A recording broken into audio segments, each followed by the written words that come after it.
Good evening, everyone. You know what this is. It is time for the Ethereal Crown to keep going. Game number 3 here today. We have 5 Knights at LAN going to be taking on VA Mirage, bringing you all this action here tonight. Myself, Ultrazim, and next to me, your favorite casting duo here in ZA Overwatch is Sun Phoenix. I hope so. It better be, because it's my favorite casting duo in South African Overwatch. Look, we've had a lot of one-sided games. We're always crossing our fingers for less one-sided games, but I suspect we're going to have another one-sided game here. So we're looking to see what 5 Knights at LAN can bring to the table here. It's been a little bit since we've seen that roster, but we know them all very well, as we'll see soon. And then we've got a brand new team. So that is one upside of these one-sided games, is we're getting to see a lot of new faces show us what they can do in difficult circumstances. So I'm looking forward to see these guys play. We have seen them. We saw them yesterday. I think you casted them. We've seen Hydro here in the casting booth. So some names we'll be familiar with, but also a lot of brand new faces.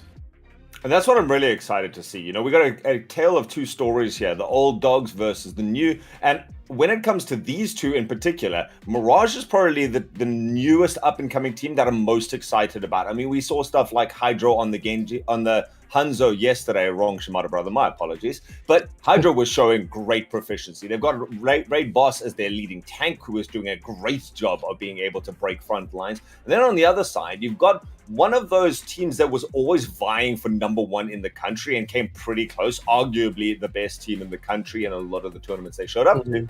But they haven't really been grinding. A little birdie told me before the stream that not all of them have really embraced the Overwatch 2 spirit. And so you've got, you know, the people who have once been great, and maybe this is the time for David to take down Goliath.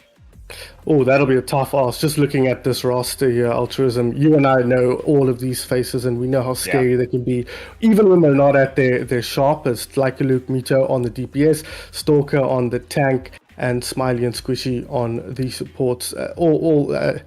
To pick a top player, to pick a scary name out of this is a tough ask, because all 5 of these players have at various points been absolute dominant forces. So it's going to be tough, especially looking, if I just pick one in the middle there, Stalker on the Doomfist. I expect him to run a lot of Doomfist or otherwise Divey heroes, and that can be really, really hard for a new team to play against. It's a kind of a can opener pick that no matter what armor you put in, he'll come in and he'll rip you apart. Yeah, right. I mean, any of these players with the DPS build, Stalker, Mito, like Luke, I've seen every single one of them manage to dismantle a team. Even when you think you've won the team fight or you've lost the first pick, one of these guys will come through and be able to just do massive amounts of damage. And then Smiley and Squishy, some really steadfast supports to rely on the backline. On the other side, we mentioned a couple of the names before. Tira managing to do a great job there on that Tracer yesterday, backed up by Hydra, being able to get picks. And when the two of them actually go duo dive together, then they are really terrifying. Raid Boss playing a great Reinhardt we saw yesterday. Also saw was it a Winston out of them? Not 100% sure, but yeah, really beefy front line there. And then Honey and Aura, again, some nice support. So very excited to see what the matchup is. And guys, if you have not watched any of the other action, or you just switched off as soon as we had technical issues, we have again been working on a couple of little fixes here and there. Peach has been absolutely tireless, guys. So please show a lot of love in the background. There's things outside of our control that we can't always prevent. And yet he's been doing the work every single time to try and get it up and running. So hopefully this does last the whole way through. But if you have missed any of the action, what we are playing for, 10,000 Rand, a LAN finals at 80K Arena. And the path to get there, 2 qualifiers, both this weekend and next weekend, all the action. And that provides us with our top 6. Top 2 from each of the 3 groups automatically qualify. And then on the 7th of September, a double bracket elimination is going to secure us our final 2 teams there. 8 going to make their way down to Cape Town. We get to see our first LAN, and something like that's pretty exciting in terms of ZA Overwatch. First LAN since Overwatch 2, yeah, and it is very, very exciting. Looking forward to seeing a lot of familiar faces, but also a whole bunch of new faces, as we've seen throughout this weekend, yesterday and today. New faces everywhere you look. Yes, we've seen a lot of old faces doing what they do best and dominating, but for every old face, there's a matching new face. So looking forward to seeing a lot of new people, as many as make it to the 80K arena in October. So excited to do that. And now let's get into this matchup, right? You said that we've been asking for maybe a closer matchup, but this is certainly going to be an uphill battle here for Mirage. And we start off, as always, on control point. We've got Lijiang Tower up for grabs right now. The rest of the maps yet to be decided, as those are going to be chosen by the loser. They get to pick both the map and the map type, which is a huge advantage. And then, of course, something else that we brought into it for the first time now, the hero bans and the substitutions. We'll get onto those in just a second when they've been decided. But Lijiang, pretty standard play coming out here at Sun Phoenix. It seems to be, you'd think it was prescribed, right, Altruism, with how often we see it, but it actually isn't. The home team, which is decided on the back end, they get to pick their map, their favorite map. Most teams are going for Lijiang. It's probably one of the better maps in Overwatch, one of my favorite maps in Overwatch, that's for sure. So no surprise to me that a lot of teams are starting with that. We're getting a sense of what our hero bans look like. Five Nights at Land, they've decided Roadhog is what they don't want to play against. We'll wait to see what Mirage picks. It's fascinating. I said this every ban I've seen here, Altruism. I keep saying it's fascinating to me to see what teams pick when it's neutral, right? What was the team that's expecting to win, or do they just not want to play against? How, with a team like this, you don't know how much thought they're actually giving to it. If they're just kind of deciding in the moment, I'm not really in the mood to play with Roadhog, and how much of it is tactical. Okay, we don't want Lijiang, we run around this competition. We don't want to have it be combo broken by the likes of a Roadhog. Now, just to inform you guys on how the hero bans work, or remind you if you're just joining us, each team picks one hero to ban per map. The home team picks their hero. It can be from either role, from any role. The next team gets to pick their hero to ban, which can be from any of the other two roles. And then after that, the losing team chooses their ban first, and no team can ban a hero more than once in the series, but the hero can be banned by each team at least once. So that sounds cumbersome. I promise it makes sense, and it's pretty easy to understand once you get used to it. But these are our bans, Kiriko and Roadhog. I think the Kiriko is a very cool ban if the Roadhog was in the game, because that's kind of a funny interaction where the Kiriko counters the Ana, who counters the Roadhog. So it's an interesting pick, but I guess they don't want to play against it.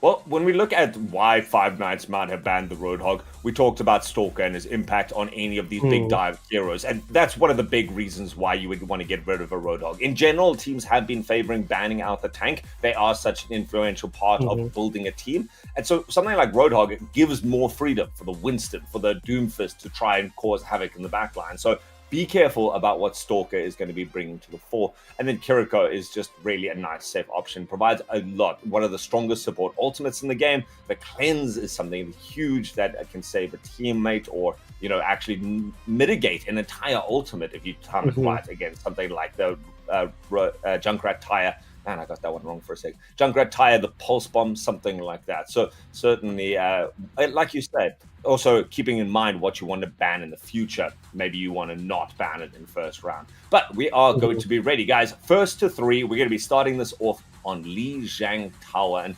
Lijiang, one of the most diverse maps. I love this one simply because of each of the maps offers something different. And the most iconic one for me being Control Center here. Such closed corridors, lots of splash damage up for grabs.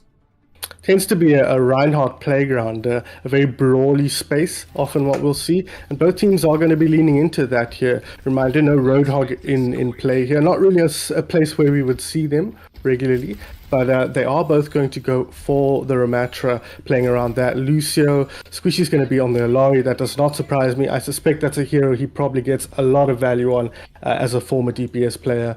And then we've got Mito on the Venture, very interesting pick. Excited to see what he can do because he was a superstar projectile player as well. And then we've got both teams opening up with the Symmetry here. I imagine we'll see them switch onto their real comps. It's going to be the May on one side and the Venture on the other. So pretty similar comps here, Altruism. Very interesting. I'm interested mainly to see how these ventures line up, but Stalker goes immediately aggressive, hammering into the opponent's team and gives some space for Mito. Poor Lucky Luke hasn't even joined the fight yet, and there's already been blood sped. Mito, unfortunately, pays for the hubris by going down themselves. Still Stalker holding off a good, strong line. Gets reinforced by the Maywall, nearly gets caught on the wrong side and drops down to a tiny amount of HP. Has to back up in that Nemesis form and trades out the Nemesis form with Raid Boss Tank. Suddenly, Stalker realizing that this is not going to be a rollover of the front line, and just the single pick on each side still gives the advantage to Five Nights at Land. Well, this is so far extremely promising altruism. We were worried they were just going to be blown away. So far, that has not been the case. It has to be said, though, Five Nights in a better position here. They've got control of the point. They can afford to lose a few players, and they're getting the picks. A nice lamp, going to keep the team healthy here. And that should be the end of the team fight as they pick up a few, but a very, very solid performance to open up with here for Mirage, coming up to a couple of ultis as well. Yeah, Mirage held strong there. They lost, I think it was Tira very early into that fight, which makes it difficult to keep their opponents at bay with a mobile person like Mito causing havoc in the backline. But now is the dangerous time for them. With that May wall in this close area and with the Annihilation waiting to go, force out the beat out of Honey, but still holding firm in this doorway. And then, of course, you throw on that amplification matrix to put extra damage in there. But still, Mirage doing a great job, not losing anyone. Another war keeps Raid Boss in the wrong side here, and on the back line, though, both supports drop down there and quickly cleaned up the rest of it. Mirage, they looked to hold strong for a long time, but so far yet to really get any presence on the point. A couple of key kills there. Luke, I think, going down. And you can see they're forced to back up now, Five Nights at Land. They know Mirage is going to come out of spawn and get to that chokehold a lot earlier, so they back up. Good disciplined play from Five Nights here, as now Mirage can push forward here. They're going to need to get some opening picks. They've got a few ultis to work with, but they're fighting into that Annihilation. It could be Annihilation in both ways. They've got to be careful of this May wall as well. Raid Boss getting cut off, and there we go in the back line. A big, angry Ramatra. And to just make it harder to kill, was so close to dropping down there. The sound barrier from Smiley keeps everyone up. And Maywall just add insult to injury. Mito drops his ultimate as well. Lots invested here by Five Nights. But when you've got 100% on the board, you don't need them for the next round. Mirage going to have to find an answer in map number 2. Can we check the numbers here in this lobby? That felt like it flew by Altruism. I felt like we were just getting started. Mirage holding steady there, I have to say. I'm impressed so far. They have not been blown away. Yes, it was 100-0. Yes, they didn't really get a look in onto point, but they did a good job holding firm in their what their comp needed to do. Unfortunately, with how the ult economy worked out, they just kind of got the ult economy got kind of controlled by Five Nights at Land. They were on the front foot the whole time, and they used their ultimates very, very effectively. Now, Night Market, what do we see? We see Stalker on the Doomfist. So the Doomfist is pretty rough to play on Control Center, but this is his playground. So I'm expecting to see big things from the main man here.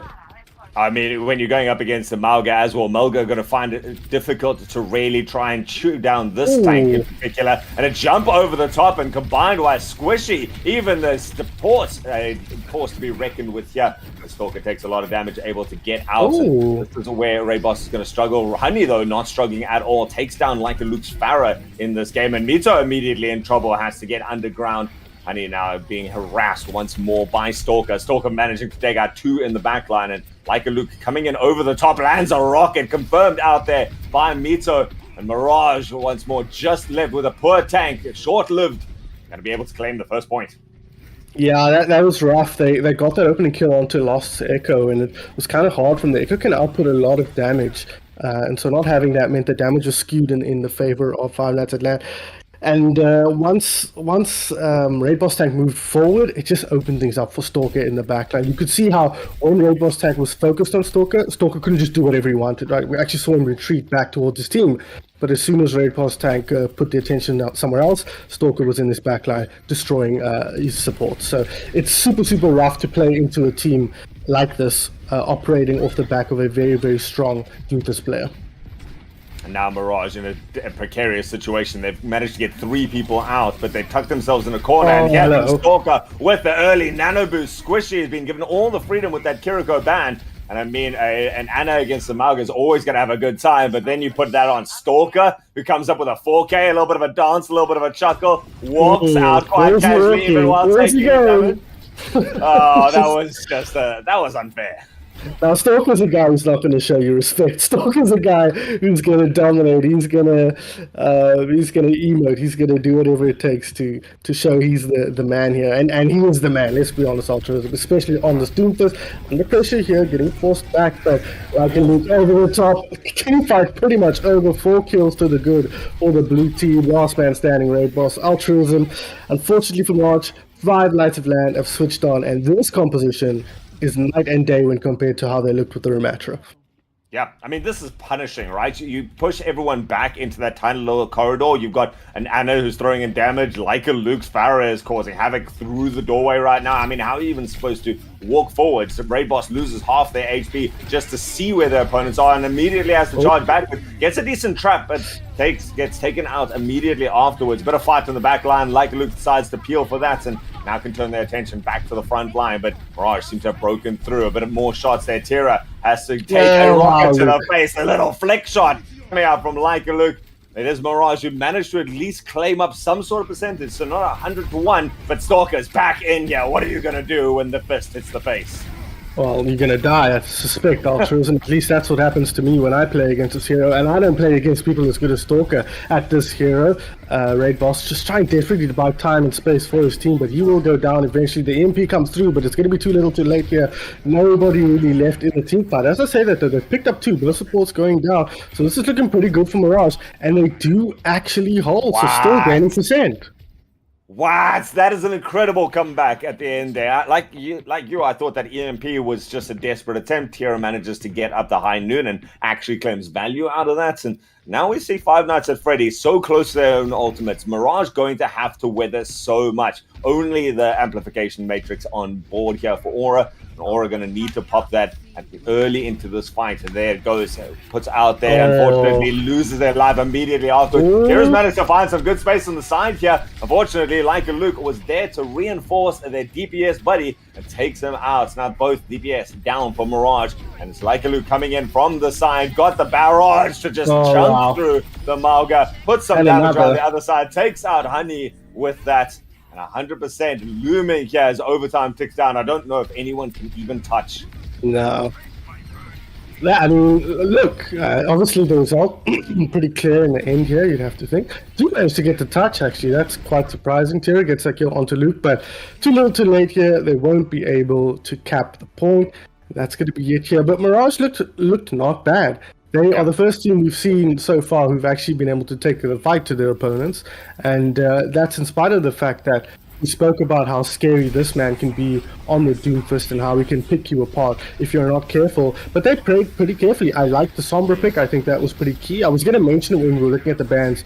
You mentioned the Hog being a good counter to Stalker's playstyle. But in my head, I feel like the Sombra is way, way scarier to play against if you are the Doomfist. But look, I have exactly 0 hours on Doomfist, and Stalker has more than 0 hours on Doomfist. So if he thinks the Roadhog is a scarier here to play against, then I defer to his better judgment. But we got something to play for here. Now we've got a chance for Mirage to pick their ban first. They can pick the map type as well. So we'll get to see if they can bring anything better out there. I wish they'd gone with the Sombra just a tiny bit earlier, though, so they could try and get a bit more... be a bit more on the front foot with that EMP, because they kind of had to use it reactively there, as we saw. It worked, but you would have hoped they could control the game a little bit more had they been able to use that on their own tempo. Yeah, 100%. And maybe that's why the Roadhog ban came out instead of the Sombra ban. Roadhog is a little bit more dangerous in close quarters like that. Sombra can show their proficiency on any map style. So maybe this is a case of we're now going to ban it out on, a hybrid map or something like that. There's still that opportunity. And considering now your opponents have shown that they've got Sombra in their back pocket, now it's certainly going to be a little bit more forefront. So we'll have to see if Mirage is going to be allowed to use their Sombra as we go, of course, as always, Sun Phoenix, to King's Row. You'll hear no complaints from me, Altruism. This is my favorite map to see, to play, to be involved with. So looking forward to see how these teams operate on King's Row. Not a map you'd think that plays into Five Nights at Freddy's playstyle in particular. So it's a good pick from that perspective for Mirage, and it's a map that Mirage will feel comfortable on as a unit as well. So I like the pick here from Mirage, and I think it's probably sets them off well for the next maps going forward. We do see the first ban as well. They banned the Mate. No surprise there. Altruism, we saw how devastating that hero could be in our last series. Rinku Herrera using that to great effect to keep out their opponents in that one. So I like the ban. I think it forces both teams to do something potentially just a tiny bit different. I wouldn't mind seeing Five Nights at LAN here ban something like the Rand or the Reinhardt, just to go even further towards something a bit different. But there's also something to be said for you're banning Ryan counter or Ryan, so the other hero will just do what it wants, right? Right, exactly, right? I mean, if you do ban something like the Reinhardt now, it opens up Five Nights to play more of a dive style. I know dive is not the typical play. Actually, we are going to be losing the Kiriko once more here. Interesting. But I mean, dive can work, especially if your opponents are wanting to sit on the high grounds and you can kind of control the outer edges of the point first and then drop into the kill box at the end once you've got a pick or not. What I'm very interested to see here, and I think that Five Nights is going to be ecstatic, is that they did not lose the Widowmaker. I mean, Mito is someone that we've been so proficient there. And I mean, name a more iconic duo other than Widow and Junkertown, right? Junkertown, yeah, but too bad we're not there right now. But we'll have to see. Look, yes, Mito is as good as Widow. Even like Luke is no slouch on Widow as well. But it's not a hero that I think of when I think of those players. I think of Mito more as a projectile player, and Luke as well. But players that like to get up in your face, get up in your grill, and put the pressure on you that way, rather than put the pressure on you by controlling sightlines and hitting headshots. Obviously, Sterling is like the quintessential Widowmaker player in a lot of ways. So you're like, he's gonna hold that corner. Usually, it's not what he did the other day, but usually he's gonna hold that angle. He's gonna put the pressure on you, and he's gonna hit all his shots. When he's a little bit. When he doesn't get to play Soldier though, and he gets put on a Widow, he can sometimes play it more like a Tracer than a Widowmaker. But I'm interested to see what they do here, because they showed us a different style that we might not have been expected from. Look, we know they can do whatever they want, Five Nights at Freddy, at LAN rather. But they showed us they were willing to play a more brawly style on Control Center. So it would not surprise me to see them do that with great efficacy here on King's Row. Yeah, and I mean, they left themselves the option of the Baptiste, someone that would be so pivotal in that sort of lineup. Kiriko can be someone that can disrupt a brawl quite badly with the ability to split apart and flank out.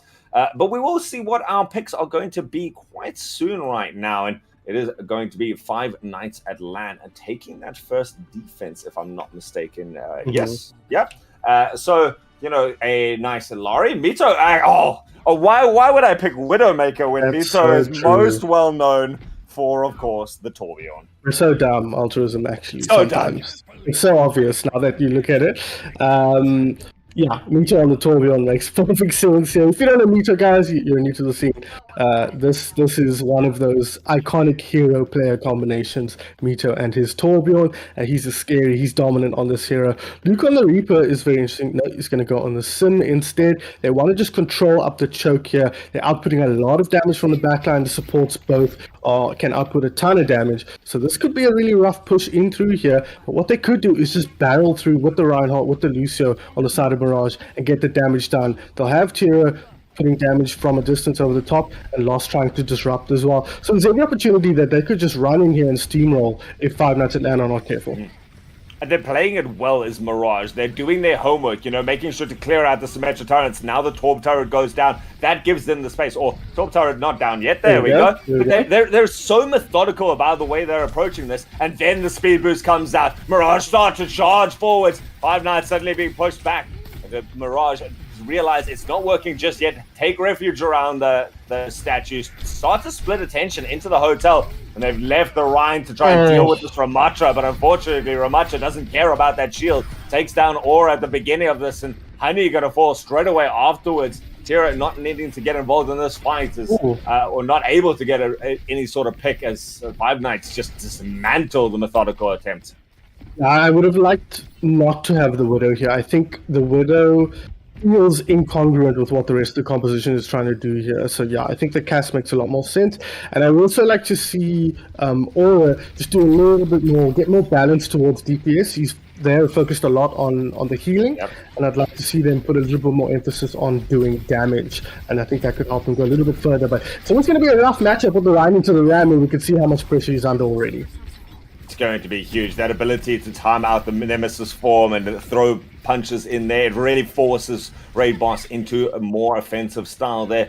So again, Mirage start losing people one by one. They're just going to have to do what they can from in the baseline. As Stalker touches the spawn doors there, takes down Lost. Mito falls late into that fight, so there's a small opportunity here for Mirage to take advantage. I don't know that he has a turret. There it is in the corner, we can see. So yeah. Oh, this is a big kill if they can get it. Stalker's got Nemesis, he's got Annihilation, he's going to get angry, he's going to get aggro. Can they take him down in time? No, not enough. Like Luke cleaning up, they're all so low. And he says, thank you, sir, I'll have some of that. And they look good for Mirage, but Stalker was, you're stuck in here with me, not me, you, whatever. You get what I'm saying. I mean, that was like meme worthy in so many of them. You know, call an ambulance, but not for me. Yeah. I'm not stuck. You're not stuck in here. I'm not stuck in here with you. You know, there's a couple of things that you can throw here. Mirage, though, now starting to take a little bit of a different route to the point, and I like this. Innovation is so important, and a bit of a molten core stops the progress out that wall instead. Nice Earth Shadow also waiting, lingering time on the board here for Mirage to play it out, but 5 ultimates to run in against is going to be hard. EMP over the top and shattered, blocked. Unfortunately, that leaves Raid Boss to just try charge through, but he's left his team behind. They're going to be dismantled once more by Stalker on the back line. Mirage, they've got themselves one more fight to try and get control of the point. And Mito, no, you can't, not with the hammer! There's nobody left after he's dead. He can't do damage, he needs to be careful not to go down again.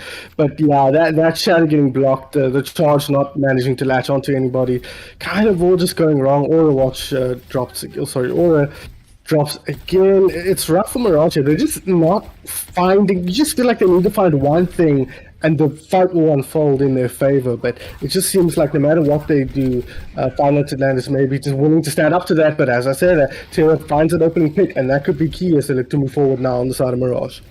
And Five Nights has no ultimates, Mirage has 3, they could actually throw this in. Raid Boss goes for the charge, decides to try to deal with that turret in the corner, now can bring out the hammer to take down Stalker, tries for the pin, doesn't latch. Does stop this charge soon enough, and now just mitigating what Smiley can really do to contribute to this fight. And Mito, the last one left alive, trying for the hammer kill, doesn't actually go for it on Kira. Actually still alive. Mirage is in a bit of trouble here. Raid Boss left alone on the point, tries to pin out of this, takes refuge behind the phone booth and has some skill, but there's nothing that you could do against the Annihilation late into the fight, where Mirage looked like they finally were able to break through. It is going to be 5 Nights with a full hold. With the benefit of hindsight, Altruism, that moment where Raid Boss left, who was it, Stalker, to his team to be finished off, he turned to face the backline. I would say in most situations that's probably the right thing to do if you have confirmation that your team is going to secure that kill. Protect them, make sure Mito's not getting any kills from the other side. But a couple more hits there. They take down Stalker, that fight looks completely different. They had the numbers, they had the kill, they had the positioning. They just needed to finish off those last few heroes before reinforcements came in, and they weren't able to do that. So let that be a lesson for all of us, guys. Make sure that damn Ramatra is dead, or he's going to ruin your entire day. Yeah, I mean, Ramatra especially, with the ability to pop the Nemesis form and get that extra armor, is something that you really can't just put down as already dead. And now 5 Nights with a small task on their hands. Stalker going to come out cheekily on the wrecking ball. It looks like he's got a Pokeball. That's in the game. Isn't that the new one? Yeah, that's the Ultra Watch one from the current Battle Pass. I need that. It's not I don't think it's a Pokeball. I think it just looks totally like a Pokeball. What do you mean? I think it's based off Power Rangers, right? That's what this Battle Pass is. I don't care. I will say it definitely looks like a Pokeball. I'll give you that for free. But speaking of looking, yes, we've got Echo Widowmaker, very interesting defense here. This is a high-risk defense here. Because one kill can unlock things, and they're going up against a pretty rough composition here. The ball wants to get up in your face. It's going to make it hard for that Widowmaker to get value potentially. Stalker poking, prodding, losing a lot of HP, but again, feeding it back to the team as the ult charge, and Mito goes down early into the fight. Great shots coming out from Aura. Illari obviously does offer a lot more of that DPS that you were calling for earlier, and Mirage doing a great job. Raid Boss takes the front line, eliminates all of the deployables. Now they're back up, of course, with the Widowmaker. It does allow, the longer you buy time for those shots to connect, the better. Oh, well, there we go. Stalker immediately. They took a moment to figure out what they were looking at here, and once they did, Five Nights at Freddy immediately came up with a solution. Get on top of that Widow, take them down. Get on top of Honey, take him down as well. That's pretty much it here, Altruism. Kill after kill, going the way of the blue team with only 46 left to go. Mirage are going to have to pull out a miracle here if they're going to hold this. Oh, and Mito with the deflect kill to finish it off and manages to jump out there. And like you say, that adaptability to go, okay, we are a mobile comp. Where are we hitting was the big question that needed to be answered. And Five Nights took 3 seconds to figure that out. And I mean, a great play from them. And once more, a lot of credit has to go to Mirage for holding and coming through with such close attempts at it. But small inefficiencies here or there, small decision making. I mean, when you're going up against this squad, like I said at the beginning, everyone on this Five Nights side is capable of just causing havoc. Yeah, 5 match winners is how I like to put it. Not every team has 5 match winners. Some teams only have 1 or 2 players where you can look at them and go, if we shut down that player, we're probably okay. We're probably comfortable dealing with the rest of the squad. Not this team. If you kill Stalker, there's Mito. You kill Mito, there's Luke. You kill Luke, there's Squishy.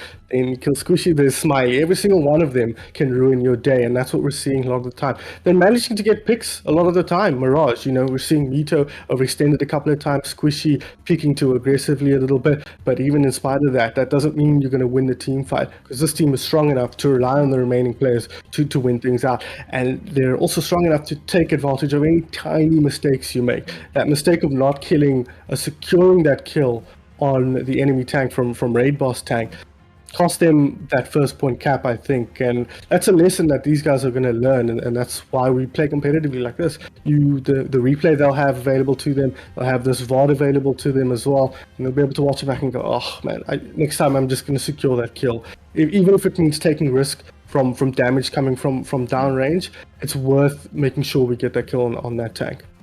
Yeah, right. I mean, normally the easiest way to get the kill on the tank is just separate them all from the supports, and that was the mentality behind it. But it's such a nuanced situation right now, and you got to go into what are the hero picks. Who am I going against? Stalker has already been punishing my back line on any hero. Who's alive? Who's dead on both teams? It's like a million different things you have to figure out in that moment. Yeah, absolutely. Unfortunately, there's no YouTube video that says always make sure to separate off the tank unless it's Stalker. Because exactly. Stalker, in your backline, when you're separated completely there, I mean, there was that time where we're going Stalker's completely dead. They were sitting on the wrong side of the wall in the corner, still manages to come out there. So lots to learn, and you only do that by trying. So, Naraj, how much have you learned in these first 2 games?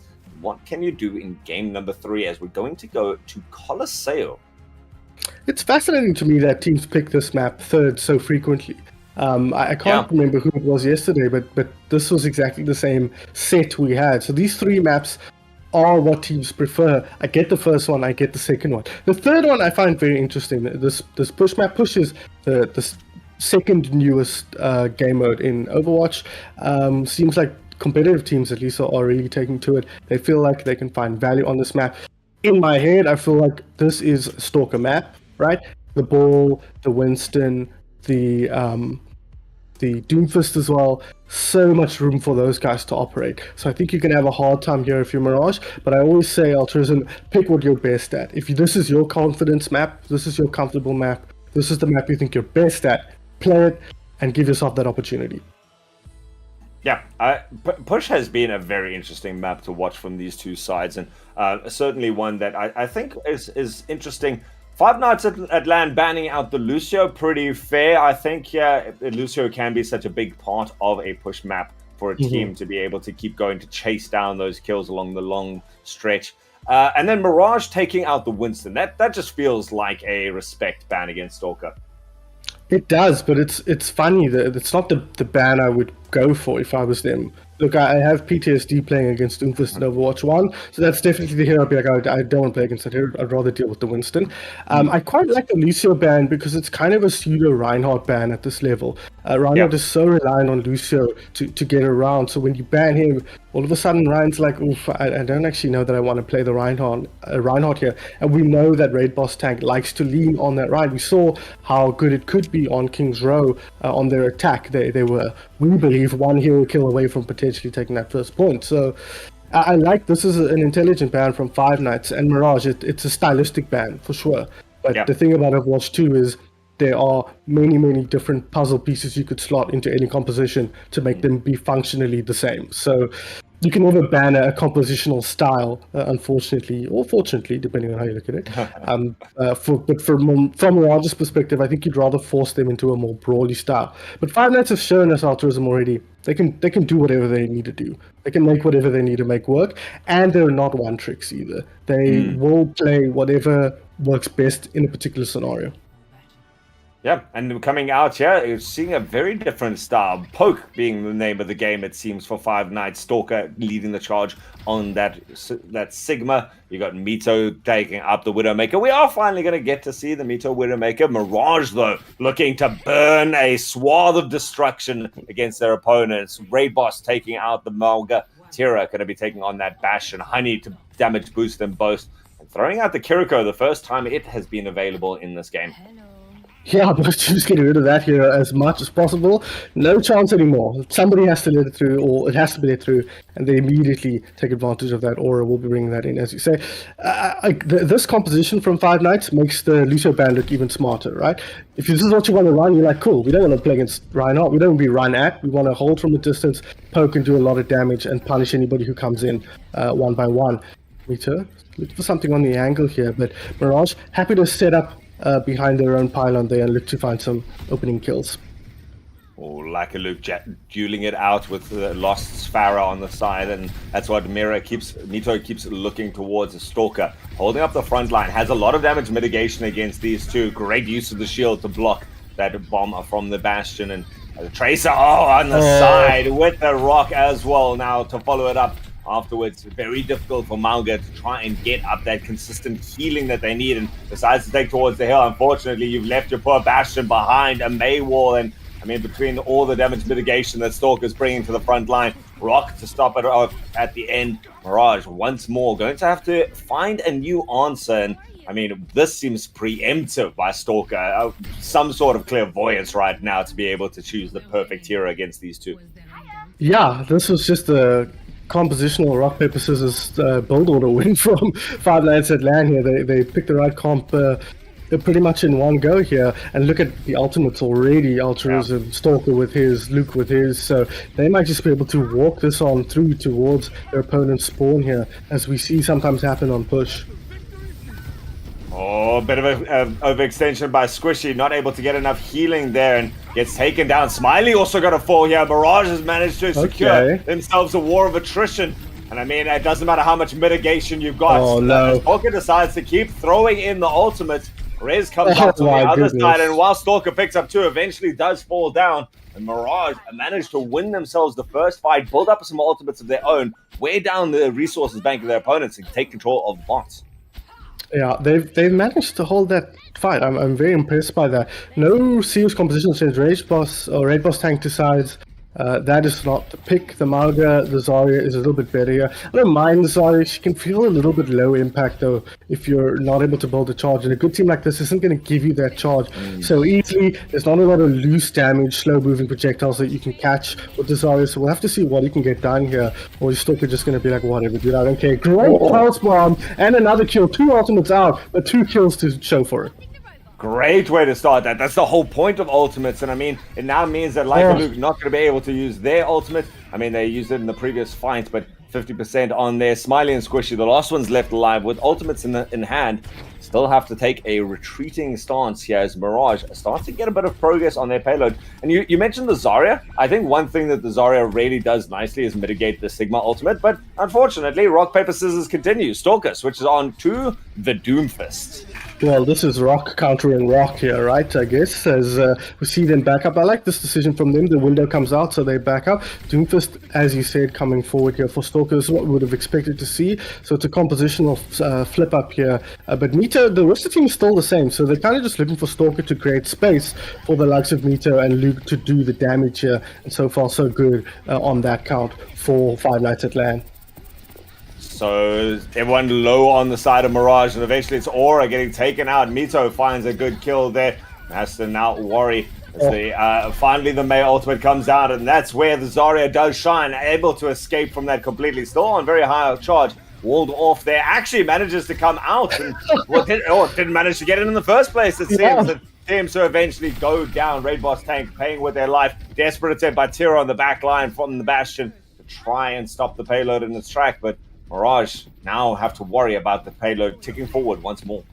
Can we get a concussion check on that Zarya? Because she's definitely not okay after having her head slammed into the ceiling like that, that's for sure.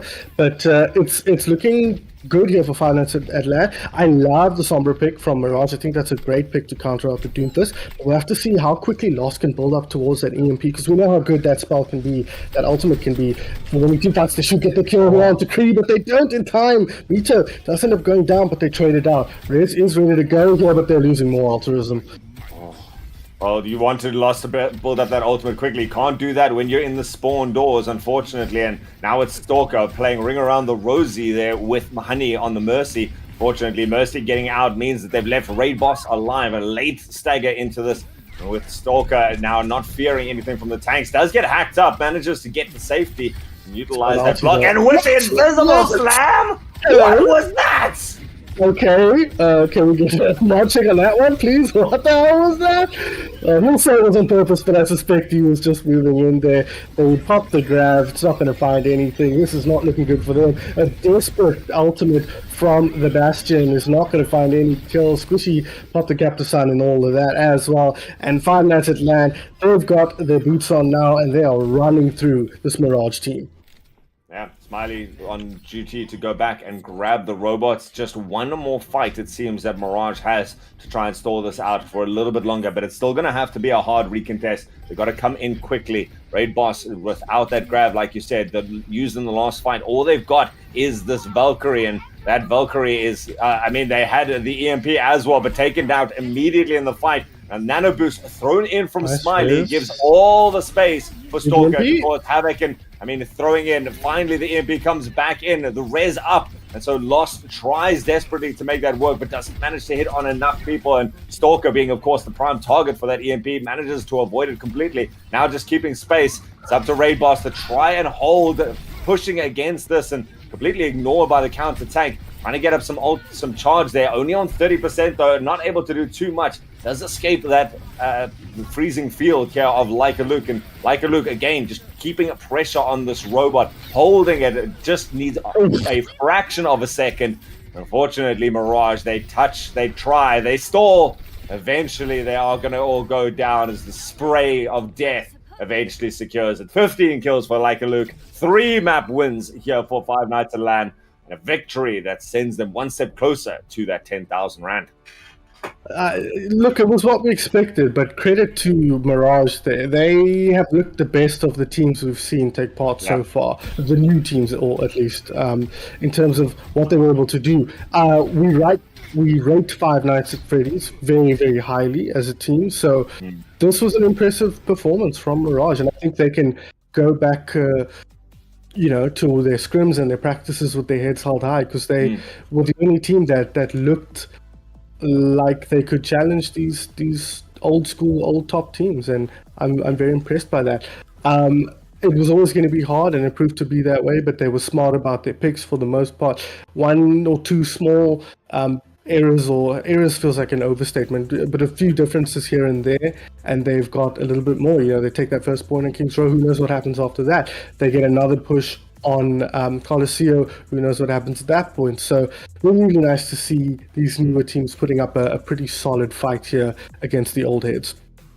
Yeah, and one of the best things that I saw about Mirage was their adaptability and their foresight. Their in-game leadership was actually really strong. You know, I mentioned it when we were on King's Road, their ability to methodically walk forwards, take out the Symmetra turrets. They seem to always have a game plan, at least. Even if it didn't execute perfectly, they had an idea of what they wanted to do. You know, we're struggling with the Doomfist, let's switch to Sombra. You know, we want to go forwards quickly and be able to push through them, but we need to hold on and just do our homework for the first 10 seconds of the fight. That's fine. You know, when we saw on Control Center, our very first map, they were able to flex really nicely. You mentioned there where the Baptiste window comes out and the team just decides to go back. Some really nice moments of glory that they showed, showing their awareness of the state of the game was great. You know, you're going against some of the best DPS in the country sometimes. You're going up against supports that are almost impossible to kill. Will hit that that vital sleep dart or, you know, anti-heal grenade or something like that. But other than that, besides the individual plays, there was great overall synergy and idea and vision coming out from Mirage. Yeah, I was very pleased to see that. I think that's a good point you make there. And Five Nights is a team that leans a lot on individual prowess. We know how good they are as a unit, but a lot of that just comes from natural understanding of what competitive play is. They've played a lot together as a team, but we know they don't practice that much. It's not a team that's scrimming and grinding out compositions, grinding out strategies, practicing their discipline. This is a team that's playing on vibes, you know. It just so happens that their individual talent is sky high through the roof. Luke, one of the best projectile players in the history of competitive Overwatch in South Africa. Mito as well on that level. Stalker has at times been top 2, top 3 tank in the country as well. So these are all players that are going to dominate if you give them any room. But I'm fascinated if we just look at Five Nights at Freddy and what they showed us here. How are they going to come up against some of the other top teams we've seen throughout this tournament? We know Pink Salamanders is waiting in the wings. We've seen IB. They looked super, super disciplined. That was what stood out for me in their game. And we've seen Rage Quit Anomaly put on a very, very disciplined performance against who was it? Static earlier today. So it's these are teams that I'm excited to see come up against each other, and that's the cool thing about these qualifiers is we're going to see these teams show us what they can do in the best of situations, and once we get to the LAN, we're going to see what they can do when the challenge is really, really put to them. So exciting again. Seems to still be dominated by those old guard that is holding strong here. The experience has to be credited there. I mean, that you learn something from hammering your head and losing so many games, but such good spirit as well shown by our newcomers to the scene. So very happy with what they're doing and a lot of potential shown in the background.